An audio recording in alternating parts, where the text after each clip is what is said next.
রাজ্য জুড়ে বিবেক জয়ন্তী পালন তৃণমূলের। শিলিগুড়িতে উত্তরবঙ্গের সবচেয়ে বড় বিবেকানন্দের মূর্তি উদ্বোধন। 20 ফুটের মূর্তি উন্মোচন করেন শিলিগুড়ির মেয়র গৌতম দেব। যুব দিবসে শিলিগুড়ি শহরে বর্ণাঢ্য শোভাযাত্রাও করে তৃণমূল নেতৃত্ব।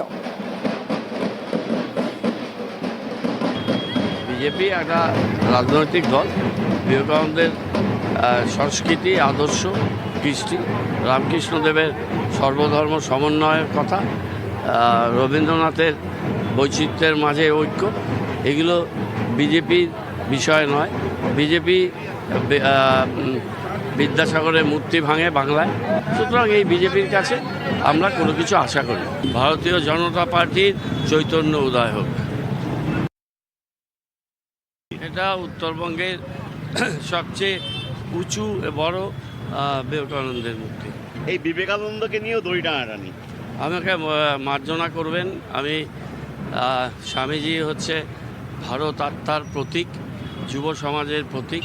আজকে যুব দিবস, স্বামীজির আবির্ভাব দিবস। আজকে আমি স্বামীজির প্রতি শ্রদ্ধার্ঘ্য অর্পণ করার জন্যে মনস্থির করে এসেছি।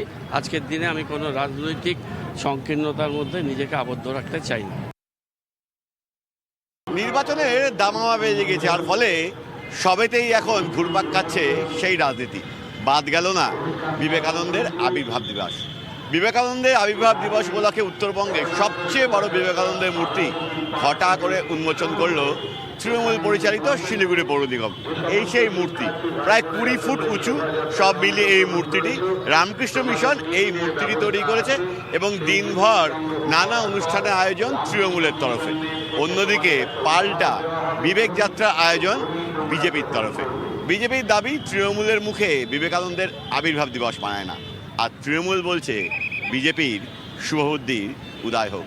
সব মিলিয়ে বিবেকানন্দর আবির্ভাব দিবসেও তৃণমূল বনাম বিজেপির এই রাজনৈতিক টানাপোড়েন তুঙ্গে। ক্যামেরায় দীপায়নের সঙ্গে প্রসেনজিৎ, TV9 বাংলা, শিলিগুড়ি।